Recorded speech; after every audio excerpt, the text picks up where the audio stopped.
Okay, my name is not important right now. I like to give a couple of shout outs too. Naim Kosher Pizza in Brooklyn, New York. Dave's Pizza in Lawrence. Traditions in Lawrence, and also Florida. Metman's Home Security Systems. Today I am speaking with ARI Lewis from the MACCABEATS, one of the MACCABEATS. Where do you grow up? Well, first of all, thank you for having me. I'm very excited to be here today. I grew up in a small town called Richmond, Virginia, so a bit out of town. Where do you live now?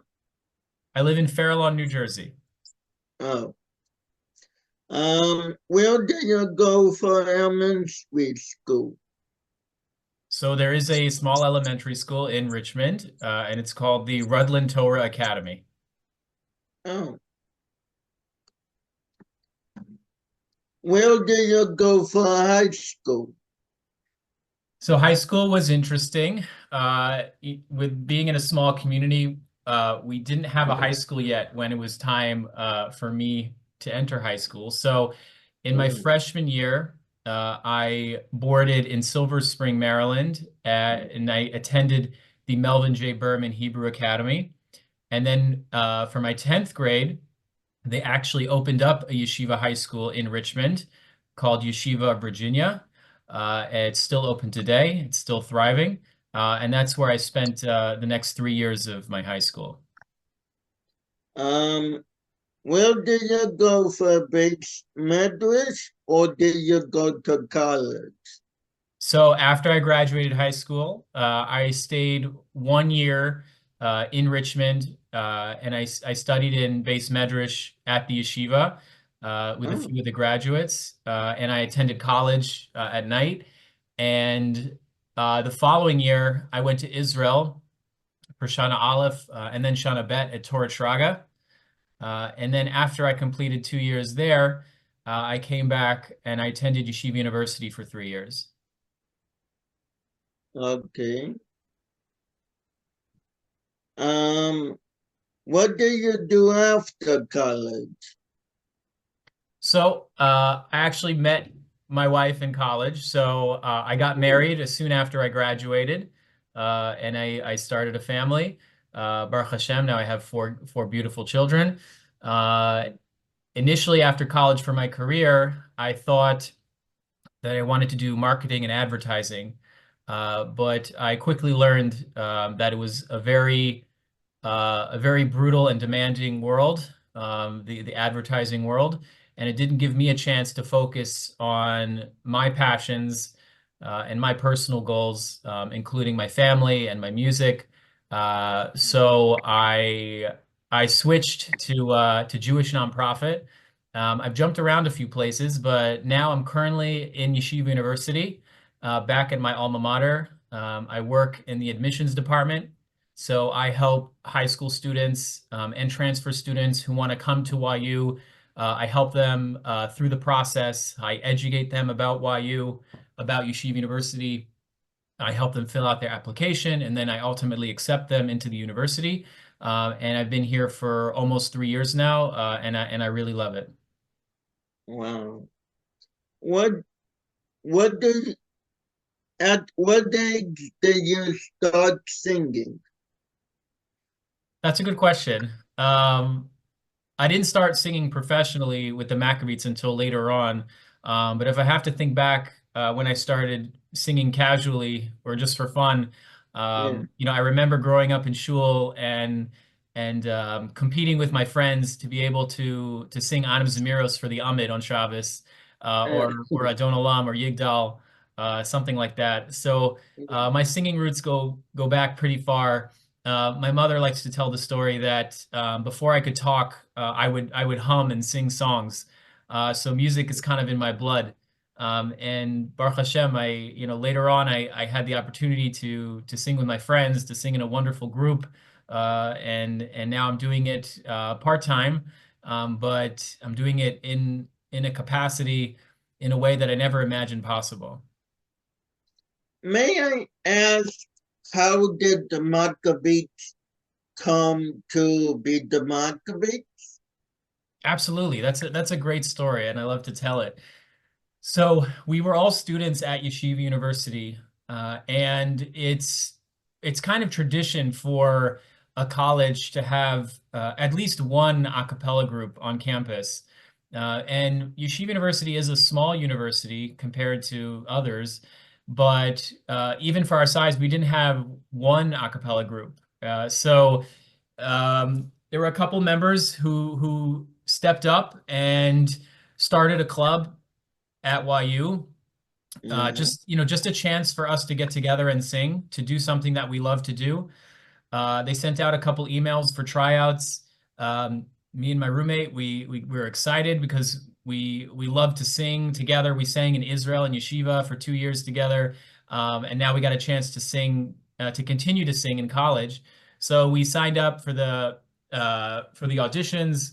We tried out, we got in, and it really just started as a group of YU students who love to sing, just getting together every week on Sunday night or Thursday night, whatever it was. Um, and it just kind of kept going and getting stronger. We were building our repertoire, we were learning songs, and at that point, we had to pick a name for ourselves. So again, typical of college a cappella groups, we did a shticky name, associated with the college or something. So the YU mascot is called the YU Maccabees, which is all the sports teams. So we took that and put a musical spin on it, and we turned it into the YU MACCABEATS, and that's how our name was formed. In my junior year, we put on a concert, a CD release concert. We released our first album, and that was even before we became or posted any videos on YouTube, and got any sort of recognition. We were just within the YU family. We produced an album, and we were very proud of that. And then during my senior year, we created the video, the Hanukkah video Candlelight, which was released almost 14 years ago now. And that's what really put us on the map as far as people learning our name and our music and hiring us to do shows. And that was in about 2010. And as they say, the rest is history from there. Yeah. Um, how many albums does the Maccabees have out now? That's a good question. So official albums, we have four. We released four albums, and we also have many singles in addition to those albums that we've been releasing over the years. It's been a while since we released our last album. We've kind of just been doing projects here and there, and then releasing them as they come. So hopefully we'll release our fifth album soon. um, what do you do when you're not singing? Yeah.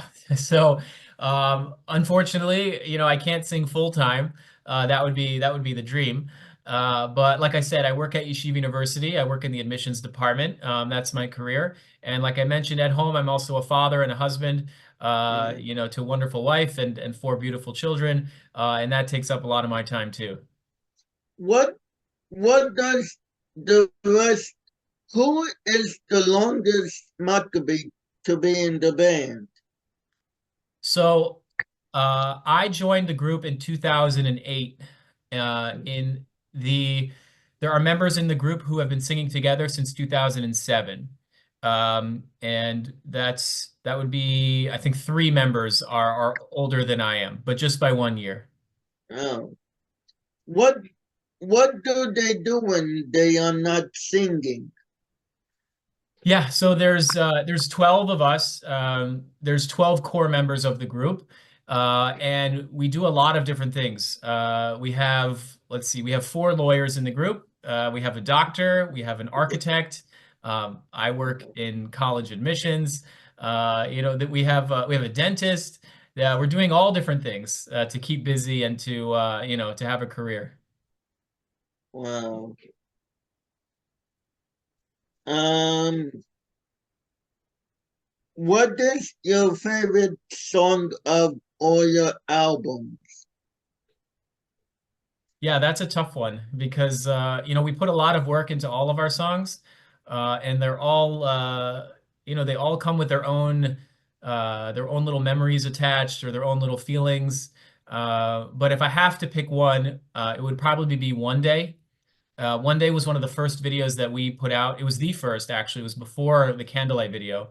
And it was on our first album.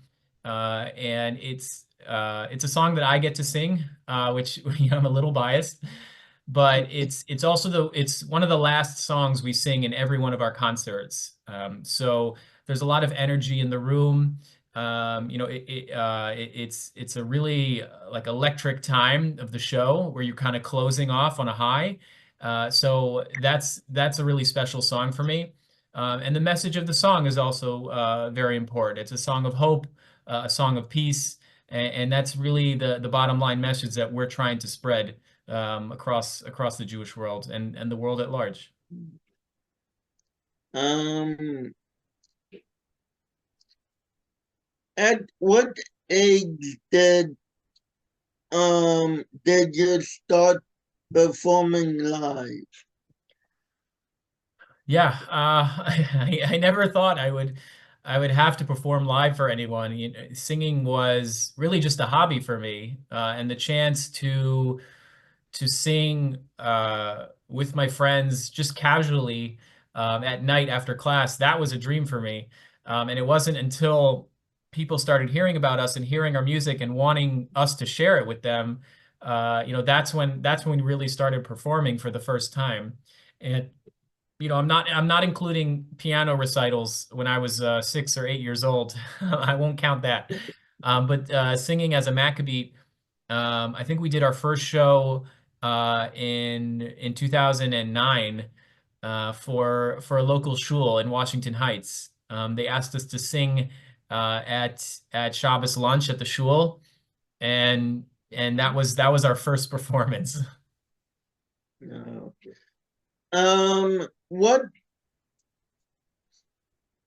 age did the rest of the Maccabees start performing live? Do you know? So we had one member who was in Miami Boys Choir, so he started Um, pretty young. And another member was in a different choir. So they started when they were young, and besides for them, none of us really performed live before the Maccabeats. It was kind of a new experience for us, new territory, which was scary. It was definitely scary, but it was very exciting. Like, besides for those two guys who did have stage experience, the rest of us, we were in it together. It was new for all of us, so we were just having fun together and supporting each other. And now we all love it, and we're very comfortable with it. um, who did you get inspired by to start singing? I mean, there's a lot of great Jewish singers out there, and to really pick one or even two, it wouldn't be fair because I think all of the big name artists that I listened to growing up really inspired me in different ways. But to answer your question more specifically, who inspired me to start singing, uh, Yeah. I would have to say my friends. They were really there for me throughout the whole journey, and we're like brothers now. We're family, and they really helped me, learn how to perform, how to be a performer, and how to sing, how to share our music with people. And like I said before, we were in this journey together, and they really helped me gain the confidence to be able to get on stage and sing our music for crowds. Who is who inspired the rest of the Maccabees to start singing?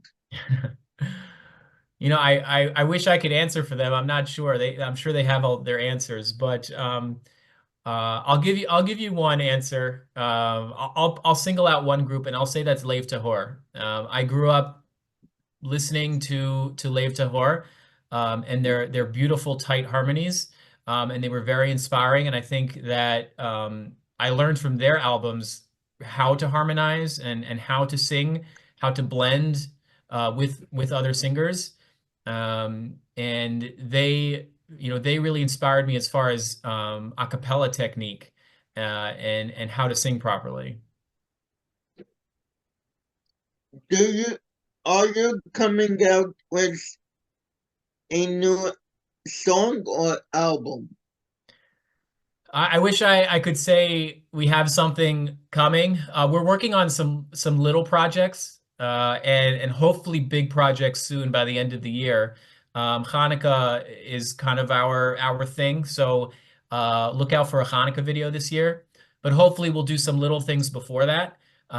It's just very hard now for us to get together with our families and our jobs and our responsibilities. As we get older, it's just harder to find time to get together and make music, which is really unfortunate.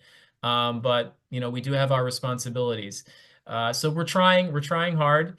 Like I said, you know, just follow us on our socials, and you should see some little things coming soon, and then hopefully a big single for Hanukkah. Do you have any funny stories or that happened to you by a show or a wedding? Um, I mean, we have a lot of funny stories. Many of them are more, you know, inside jokes, like, you know, things happening to us that we find funny, you know, based on all of our experience. We actually have we have a Google Doc that we keep track of all the stories that happen to us. So it might not be funny for other people, but you know, just being able to look back and see, you know, all the funny things that have happened over the years was quite nice. But you know, one story does come to mind. We were hired by a community to perform for a very famous actor, and I don't want to share his name, but the Jewish community was honoring this actor. He's a Jewish actor, and we were very excited to meet him. And there were some famous friends of his in the audience. It was just a really good time. So we get up on stage to perform in front of maybe it was 250 people, and our microphones weren't working. And you know, that's just a singer's worst nightmare. Yeah, And that we're, I mean, we're a cappella, so we don't have a guitar or a drum that's loud. We know we can't project in such a big room with just our voices, and we really didn't know what to do. It was kind of it was kind of a new experience for us. We see our audio technician in the back of the room. He's running around trying to figure it out. And this famous actor who we were there to honor, he was the one who came on stage and kind of put his arm around our shoulders and said, you know, don't worry about it. Things like this happen all the time in show business. It's okay. So we all had a big laugh. It turns out someone unplugged the microphones. So we just needed someone to plug them back into the wall. And then we got the show going again. So that was a really funny experience. how did, why did the Maccabees do a cappella, just a cappella? Would it be better with a keyboard, drums, guitar? Why a cappella? That's a good question. And you say might be better with a keyboard and drums. I would argue that it would be different with a keyboard and drums because we are, you know, we sing with our voices, and that's what we do. You know, you if you go to shul, let's say you go to shul, and you hear a chazan davening, a Yeah, beautiful musaf.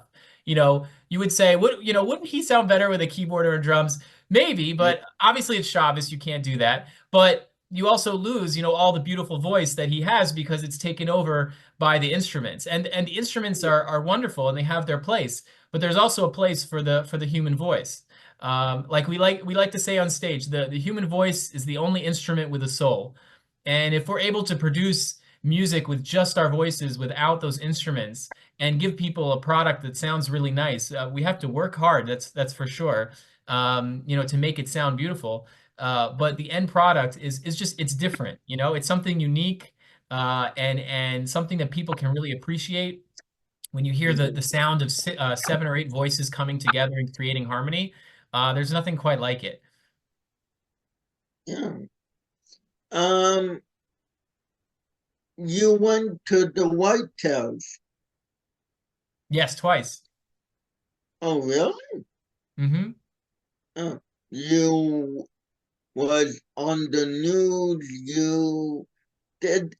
How did the Maccabees come so famous to get invited to the White House?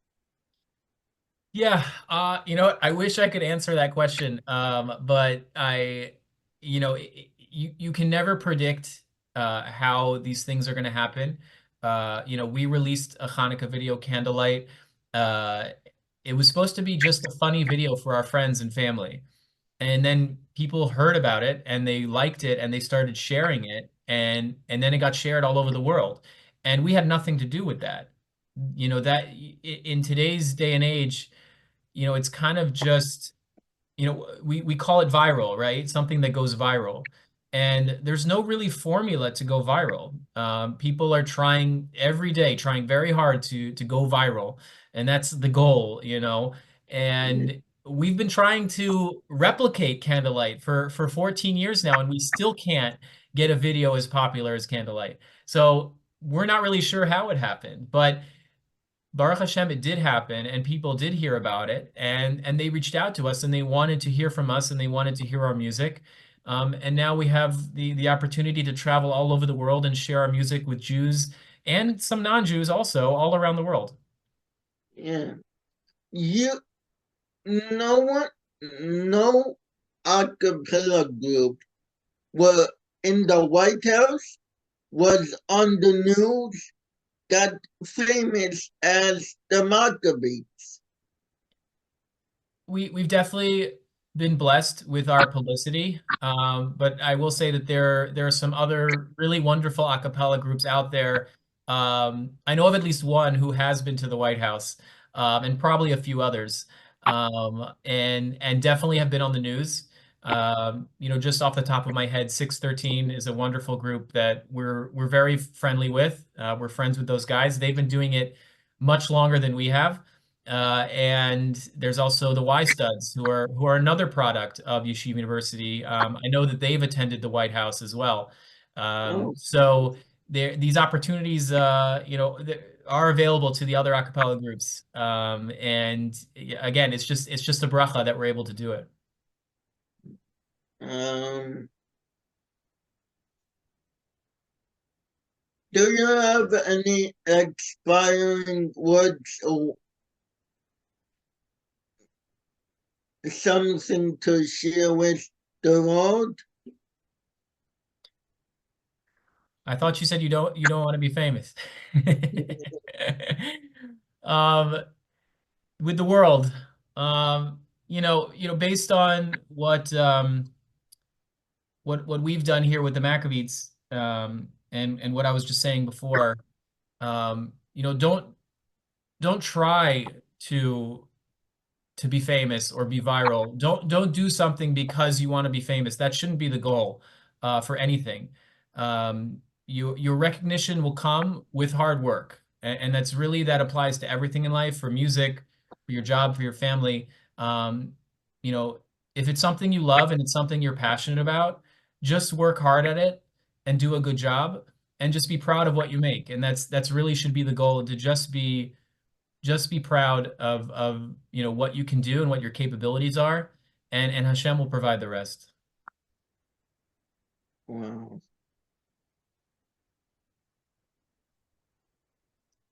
Thank you for letting me interview you. let's speak after. Okay? Absolutely. Thank you for having me.